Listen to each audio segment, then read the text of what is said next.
أعوذ بالله من الشيطان الرجيم بسم الله الرحمن الرحيم والحمد لله رب العالمين والصلاة والسلام على أشرف الأنبياء والمرسلين وعلى آله وصحبه أجمعين. Assalamu alaikum wa rahmatullahi wa barakatuh.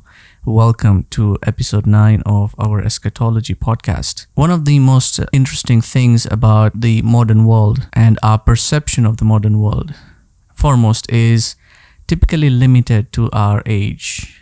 The individual's age, the generation. Someone who is 20 years old cannot really encompass more than what is 10 years worth his life, or somebody who is 40 years old cannot really encompass more than most of his adult life. We generally cannot extend our perception beyond our age group or our generation. So many of the things that we encounter in our age or events that are happening in our present sometimes appear to be isolated incidences or appear to be unique occurrences, but when examined from a historical perspective, sometimes we actually see history repeating itself. Part of that is this idea that we are in a sort of a bubble of existence whereby we have sort of reinvented our understanding of reality. Much of what is occurring in the present age is geared towards, number one, the reinvention of language or the rediscovery of reality, whereby what had been understood in the past is nullified and a new perspective of reality, a neo-science, so to speak, has been invented. And part of that is this idea that all of reality is only a material reality, only that which is physical, that is tangible, that is palpable, that can be empirically proven to exist via the sensory realm or through the senses, what you can see and hear and touch and feel being the empirical proof of existence. That is all that exists. And so this is what I want to look at today in very brief, because it is a heavy concept in itself, incredibly detailed and sophisticated, and the arguments themselves are incredibly sophisticated. Is this idea that there is not just a physical reality, but there is a metaphysical reality as well. Now, metaphysical means meta or other, which means other than physical. So there is a reality that is other than physical, and physica means that which is material, that which is tangible or palpable, the natural world. And in the past, this was typically studied under philosophy. Metaphysics was studied under philosophy because it's not a concept that you can examine via any sort of laboratory experimentation. You cannot derive theories and rules and laws using the logical world. And this is one of the reasons why when you examine something like logic does not work. It starts breaking down when you apply it to metaphysical realities and metaphysical concepts. Many of these concepts are all around us. Concepts like time, knowledge in essence, concept like nur, like light, concepts of being, the soul, consciousness, the spirit, angels, demons, and all this other reality that is above and beyond just what we can physically see. If you try to apply logic to rationalize that reality, it starts breaking down. So it's not a logical world per se. And it's for this reason that a lot of modern academics will completely disregard the notion entirely. As it pertains to the science of eschatology, I argued before that is chiefly an interpretive field because much of it is part of a metaphysical reality. It's not really a physical reality. And when now studying eschatology, it is important to factor this in, to bring in this metaphysical understanding of reality. Because fundamentally, and this is arguable, even those who would not adhere to philosophy cannot deny this, because it is part of our aqidah, our creed as Muslims, and it is also part of the creed of the Christians and the Jews as well. That belief in the unseen is a necessary stipulation. One of the things that the Quran stipulates from the very beginning is this belief in the unseen. الَّذِينَ يُؤْمِنُونَ بِالْغَيْبِ. There is nothing else that is stipulated prior to that. Before even stipulating obedience to Allah, obedience to His messengers, establishing salah, believing in His books, or all those other things, the first stipulation is applied is to believe in the unseen, because our reality in itself, our nature of human beings, is an unseen nature. No one can see their own or anybody else's soul or spirit. They cannot see their heart. They cannot see their consciousness. They cannot see all these things. And yet we have an understanding of them. We have a comprehension of them, an abstract conceptual understanding of them. And believing in their existence is primary. Now, part of the agenda of the modern world is to reduce that. And one of the techniques applied is reductionism, where everything that is conceptually understood or abstractly understood is reduced into some form of material connection. It's important to understand, as the Prophet ﷺ said, إِنَّمَا الْأَعْمَالُ بِالنِّيَّاتِ, one of the meanings derived from that statement, which is not a shar'i meaning, it's sort of an ishara meaning. One of the meanings derived from that is that the action which is physically manifested is as a result of that which is metaphysically intended, because the intent and the formulation of it takes place in a metaphysical reality deep within the human being, something that you cannot break open or take apart or investigate in any form of material manner to determine, okay, what is the thought? What are the semantics of the thought? How is it put together? It's not something that you can formulate in a laboratory to sort of experiment on and theorize on and hypothesize on. It's not something that you can apply using any technique of modern science. And so it demonstrates here that there is a distinction between two different kinds of realms. What we know as Alam al-Shahada and Alam al-Amr, or Alam al-Mulk and Alam al-Malakut. The Mulk is this physical realm, this bodily realm in which your body is physically occupying space, in which material can be divided, and then those divisions can be made into further divisions, or everything that can be measured is part of this realm. Anything that has a quantitative attribute to it is part of this mulkiya realm, whether it's the tree outside or the stones or the grass or the walls or the houses or the roads or other human beings and other creatures, the very air, any color that you see, all that is part of the material realm.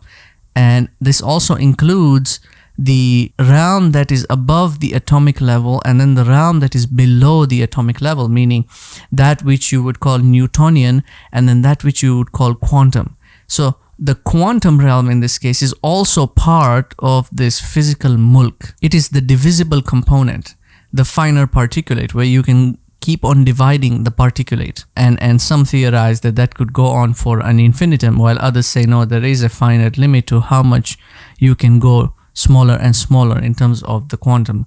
But the quantum is part of this physical realm, the Alam al-Shahada, the Alam al-Mulk. The microbiological level, which you can only see, you cannot see with your naked eye, you can only see via instrumentation, is part of this physical realm. And so anything that is interacted by any material manner, whether it is through the senses directly or it is through any form of instrumentation, whether you're using a telescope or a microscope, or you're using computer simulations, or whatever it is that you're using, any form of instrumentation applied to the reality which is being analyzed is part of the material realm. And this is an important rule to understand. This is an axiom that no form of instrumentation can enable you an understanding of that which is immaterial, that which is unseen. So, you know, like I know of some people who, you know, at some point they developed sort of cameras in which they could see sort of they say that, oh, we could see the aura of the human being, or we could see other entities in the background. Or whatever it is that they saw or they thought they saw was part of the material realm. It was part of this mulkiya, the domain. And then there is now the malakut, which is magnitudes more larger and greater than the mulk and the physical domain.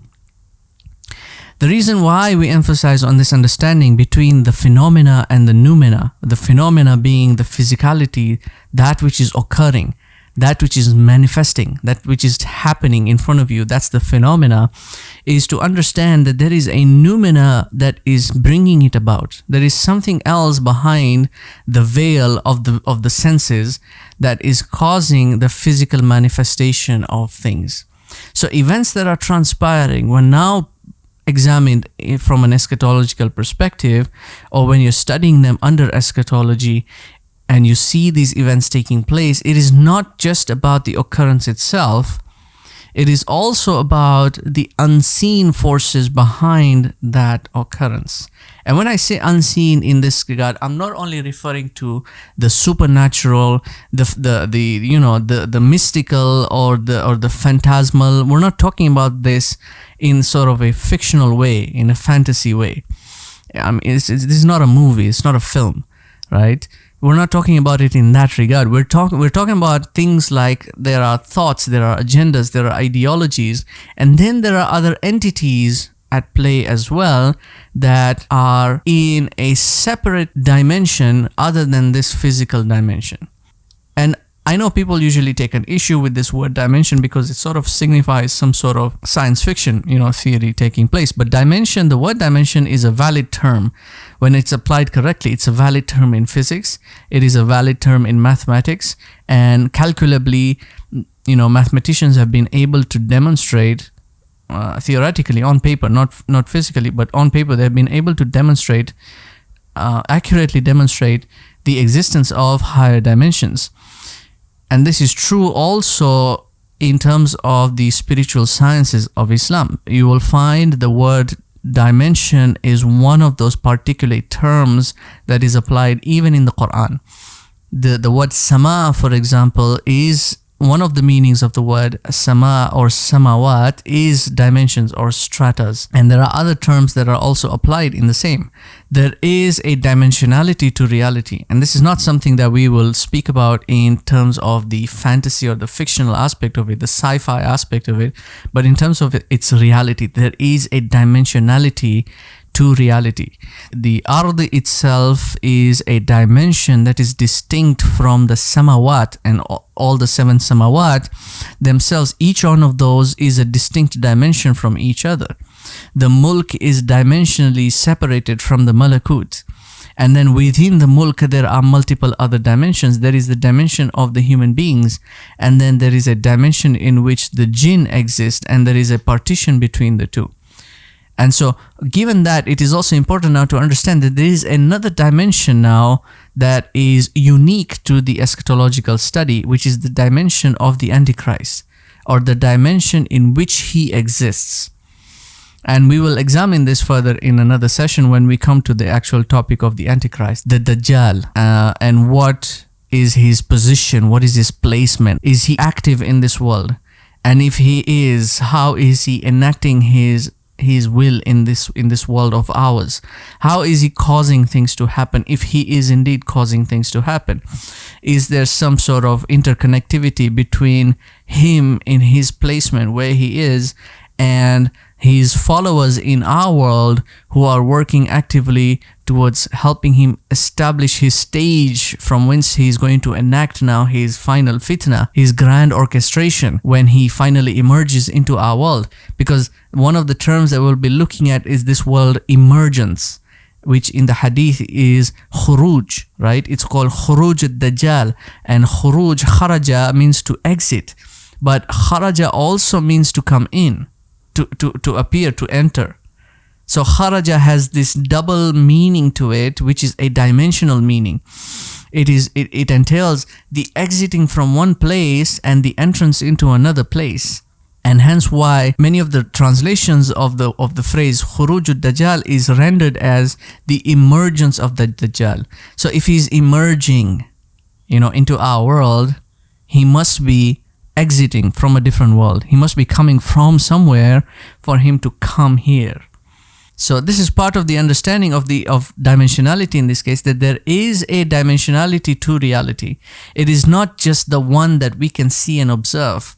And there are veils that partition these dimensions. Even within the human being, there are dimensions, and there are veils. The first dimension that we interact with is the sensory dimension, or the world of the senses, the world of sound, the world of sight, the world of taste. And the senses are a veil to this world. And then what is understood from this world enters into a different world, the world of imagination, or the imago, the world of form, in which crude shapes are crafted within the mind. And this also has its own veil, which is the veil of imagination. And then there is a deeper veil than that. There is the realm of symbols, which is typically where we go into when we sleep. The dream state is a realm of symbols, alam al-mithal, in which the symbolic nature of reality is envisioned, in which the mind plays a part in attempting to associate the analogies of reality, and which require then interpretation to understand. See, and then there is the realm of the heart. So all of these are different realms within the human being, dimensions in and of themselves. And a bulk of them are all unseen. They are metaphysical. They are not physical entities. The heart is not a physical entity. The consciousness, the mind, the intellect, the soul, these are not physical entities. They are metaphysical in nature. They fall in the category of al-ghaib, the unseen. And it is very dangerous, likewise, to venture into the unseen without having the right knowledges or the requisite knowledges to understand, because one of the principles that is applied is min al-ma'lum ila al-majhul, from the known into the unknown. And the problem with that is applying rationality and logic to a realm that does not abide by the logic and rationality of this world. The logic and rationality of the physical world, of our world, is the kind that is causal effectual, that has got links. And though the links themselves cannot be seen, an association can be made between the cause and the effect.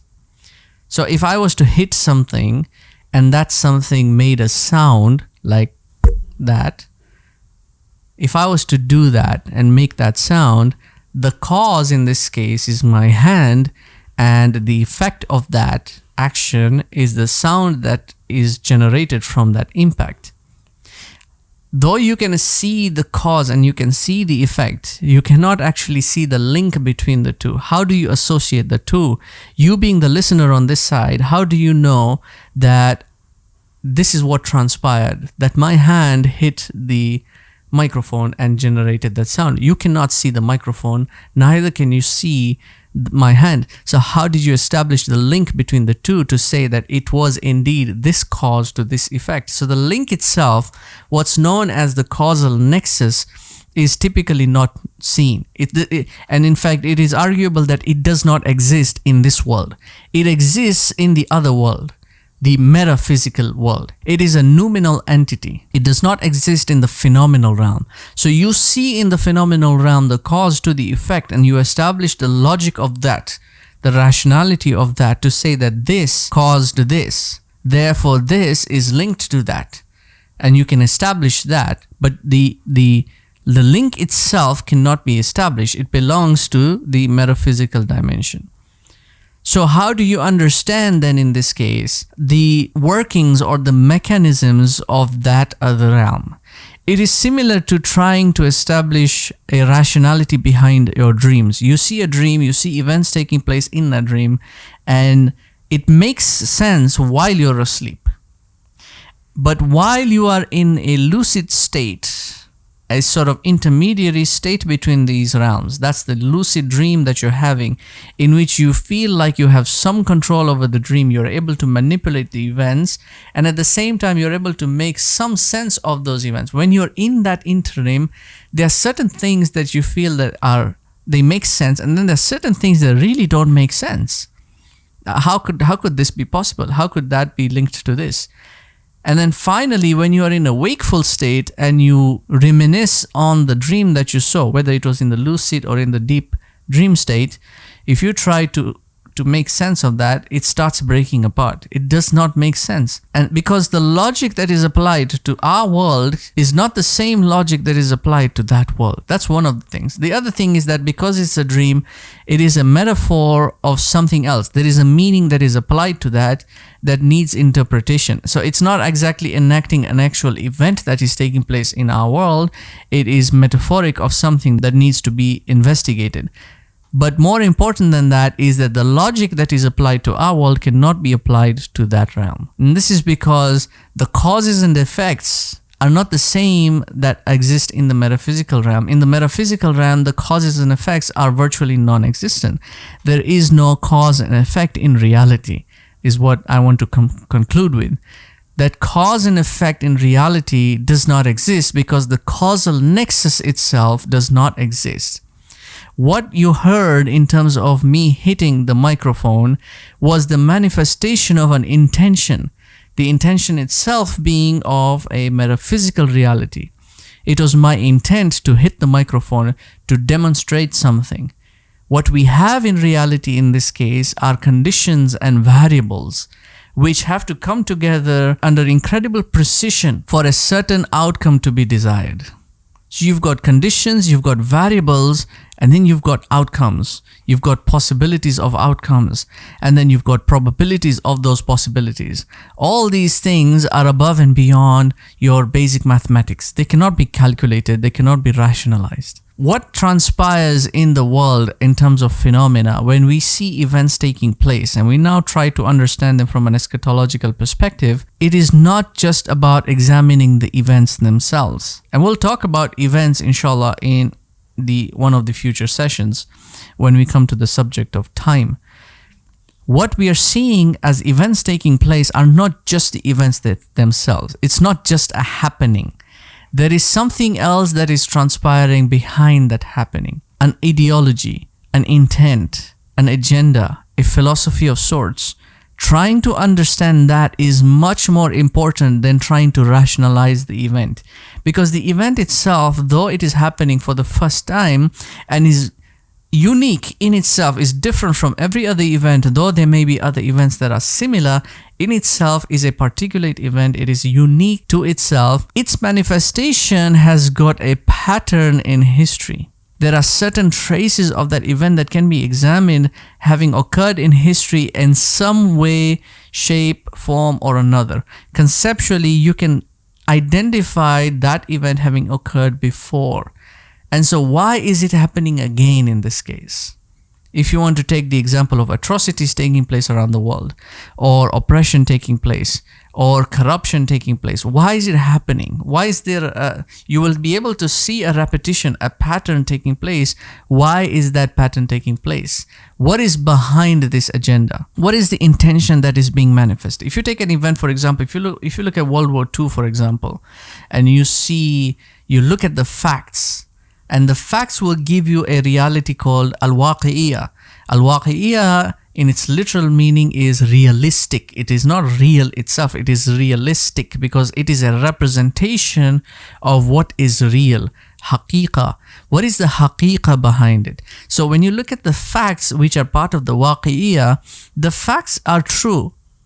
They are factually true. That Hitler had his army and wanted to invade Europe. That Hitler's generals and Hitler himself and the Nazi party, they wanted to eradicate the Jews. They wanted to do all these things. They did all these things. Those are the facts. Yes. But there's another understanding behind that event in history. Why did he do that? Why did the Nazi do that? What was their agenda? What was their intention? Where is it coming from? Where does it originate from? Who instigated it prior to that now? You're trying to go back into the metaphysical origin of this. Because in reality, we have the world of the logos, the world of the manifestation, and then we also have the world of the ontos. The onto is the nature of something. If you have a pen in your hand, the pen is the physical object, but the pen has got a concept behind it. What is it really? In terms of asking the question, what is it? You will get the answer, it is a pen. What is it really will tell you what is its nature. What is its conceptual nature? It is a writing instrument. It makes marks. It is, you see, it's got certain qualities that are unique to it. And then you've got the telos. The telos is the purpose of it. The reason now. Why is it? Why did this happen? It's not about the cause and the effect. And part of the problem is using language, because the English language does not give you a proper pathway. It doesn't cultivate a proper pathway for you to do this kind of investigation. But because you use the word because, I just used that word right now. You use the word because, and the word because is rendered as to be the cause of, or being the cause of. Why did you hit him? Because he abused me. So you see, there's a cause to an effect here. The abuse caused the effect of the other person hitting the first person. There's a cause to effect here. That's not the reason we are looking for. We're looking for a reason that is further beyond the physicality of it, the teleology of it. What's the real reason behind you hitting him? Yes, he abused you. Why did he abuse you? What was the real reason behind that? You're going back further and further and deeper into that reality. Understanding now that there is more to it than just the physicality of it. You have the logos in which you apply your logic and rationality, and you examine the politics of events taking place and the causes and effects, and this is happening there and that's happening there, and this person said this and that person said that, and you know, so and so political leader is aligned to this one, and that one is supporting this one, and that one is not supporting this, and all these things. This is a part of the causal world. You will apply logic to this. This is the political realm. But above that now, there is the ontology of it. What is the nature of what's transpiring? What is the nature of it? Is it just something that is a by the by? Is it a distraction? Maybe. Is it part of the overall agenda or part of the strategy? Is it meant to contribute to a greater event taking place down the line? Sometimes it may appear to be a distraction right now, but it is a contributor or a key piece to something that is yet to happen. And then there is the teleology of it. Why is it happening? That is the deeper understanding. That's not something that we can really understand by any application of logic and rationality of it, because it is trying to understand why this world is headed towards a certain direction. The first question we began with, when we said, what is the study of eschatology? We said it is to understand why Allah subhanahu wa ta'ala wants to conclude the epic of mankind in such a manner, with such a climax. That is the teleology of it. Part of it is understanding the teleology of the existence of mankind. Why do we exist?